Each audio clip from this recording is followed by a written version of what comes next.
Because it's defined on a standard, and that's what a standard is. It's a definition for something that is agreed on by everyone to use. In this case, a centimeter is based on the meter, 1/100th.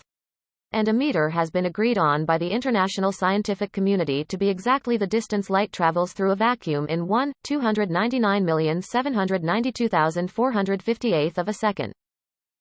They also have an extremely precise stick to compare it to. There used to be a certified standard physical objects that is exactly a certain measurement, and also weights, that all measures were based off of. Now it's all based on how far light travels in a certain amount of time, because these things were subject to change over time and temperature. As I recall, at one time it was found that the physical kilogram became lighter over time. Fun fact, there really is no more physical representation of any of the base 7 SI units. All are now represented by fundamental constants. Even the kilogram, the very last holdout, is now figured by a Planck constant in math. The 7 base units, which every other unit of measure is branched from, are second per meter per kilogram, ampere, Kelvin per mole, candela, and #X200b. Edit. Figured I'd source myself. I'm a metrologist, it's my job to relate everything to these units.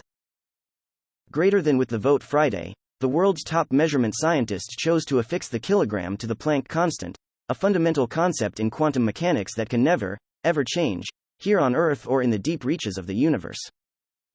https://www.vox.com/amp/science-health/2018/11/14/1807236/kg-kibble-redefine-weight-science. If you want to never trust a measurement again, take 4 kinds of tape measures and line them up to an inch next time you're in a department store. This is what I do for a living. I'm a metrologist. My question is, how were musical notes defined and standardized many moons before we had electricity and the ability to record them? For example, by defining a pipe of a specific length and diameter as middle C. A pipe half the length is then the C above it. The rest you can do by ear if you haven't worked out the maths yet. To add to it, the standard goes pretty far. 1 cubic cm of water weighs 1 gram. 1,000 cubic cm of water weighs 1 kilo. 1 cubic meter of water weighs 1,000 kilos, depending on environmental factors. Closing parenthesis. The kilo is based on mass, not weight, and is defined using Planck's constant, which is a fundamental physical constant. Therefore, 1 centimeter can be calculated mathematically, in a roundabout way, using mass. Adding to this comment, tying the conception of distance, mass and volume together, 1 cubic centimeter equals 1 milliliter of volume. Last, for these all to equate for water, it has to remain at 4 degrees Celsius. There is literally an international bureau in France committed to the standardization of measurements in different fields. They meet every 4 years. https://en.m.wikipedia.org/wiki/international_bureau_of_weights_and_measures. I'd like to know what would cause an emergency meeting. Some might say the metric system is a conspiracy, but in reality the units are arbitrary, and keeping a standard across all countries helps the spread of technology. Modern methods of measurement are based on universal systems such as the strength of gravity measured by an electromagnet. This means that if we ever leave Earth, we can bring the measurement system with us.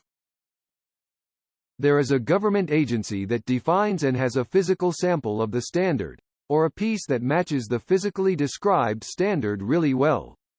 The companies that make measuring equipment, or that make tooling for those companies to do manufacturing, have access to those pieces to check they're doing everything right. They might also have metrology equipment that is super precise and can retest the definition by themselves. I have a ruler. It's a pretty good ruler, but it isn't accurate. At best, it can measure to the millimeter. 1. The way I check this is a check that measures to the thousandth.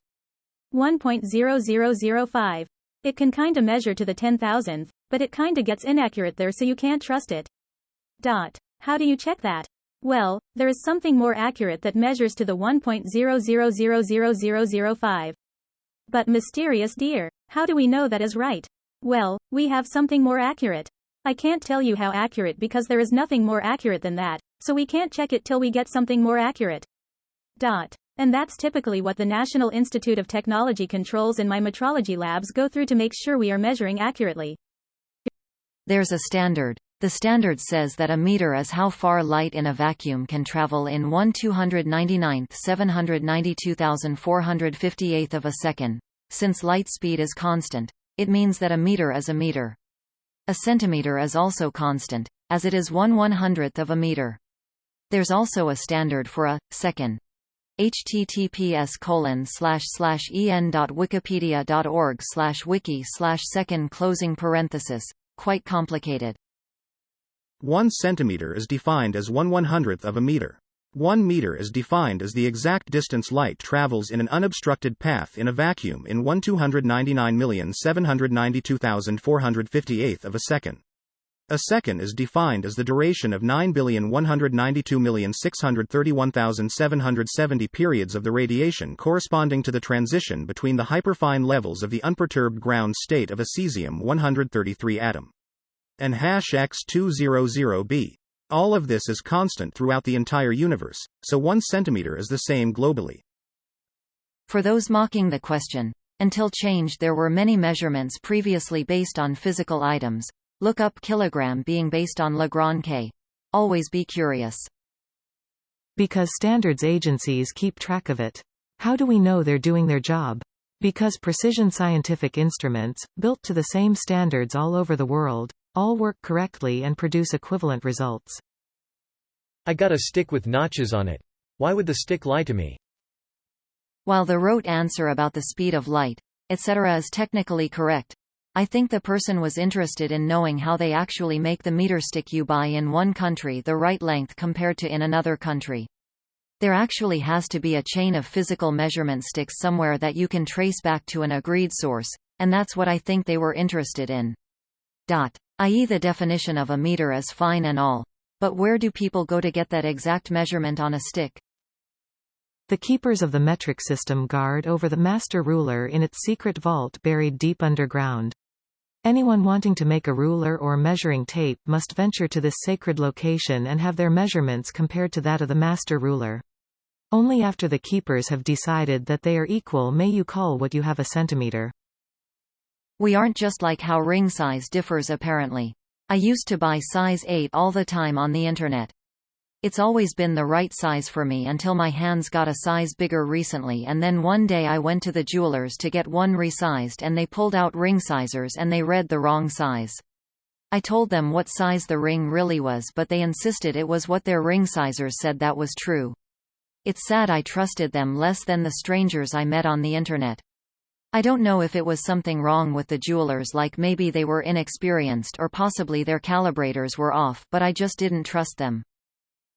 The answer is standards and calibration. There are standards of what we decided things were, 1 centimeter, 1 pound, etc. Then we compare things to it and make them the same. Then we compare other things to those, and so on and so forth. It's a standard derived from physical constants. If you have the correct lab equipment, you can drive a centimeter anywhere you are at in the entire universe. Fun fact, we actually aren't.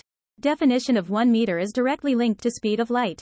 And while our assumptions are that speed of light is a constant, we can't really prove it, because transferring information between e.g. measuring devices is also linked to speed of light, as we understand it. Sure, say you are 1.8 meters tall, and you go to the other side of the planet. Meet someone who is also 1.8 meters tall by their measurement, and you're the same height. So that's one answer how we know. But we also can't really rule out that the universe has somehow shrunk in dimensions while you traveled there, and grew back in size when you traveled back. Einstein himself said that we can only measure the speed of light as a two-way trip. It's actually plausible that c is 450,000 kilometers per second one way and 150,000 kilometers per second another way, and it only averages out to 300,000 kilometers per second. Since everything, mass, weight, dimensions, length and time is fundamentally stuck to speed of light, anything we do to measure or compare anything is flawed. Ultimately, it all comes down to trust. Many replies here mention defining a meter in relation to universal constants, the distance light travels in the time of a fraction of a second, itself defined in terms of number of oscillations of cesium atoms, But in practice we rely on standards organizations around the world to ensure a meter is the same everywhere. If a guy claims he has meter long and it comes with a certificate from a standards organization, then it's a meter long rod if you think the standards organization is reputable and are happy that the certificate is genuine. Trust in a meter being a meter is built up by other standards organizations examining and agreeing that the rod is indeed a meter long. I absolutely know there is no standard by the fact that I can buy 2 pair of trousers of the same waist size and length from the same manufacturer at the same time, and they will fit differently. How high were you typing this out? Another Redditor assuming that scientists all over the world have not thought of something that he thought of in the shower this morning. I don't think that's necessarily the case. Probably someone who is curious about how something works, and is asking about it. Be honest. How high are you right now?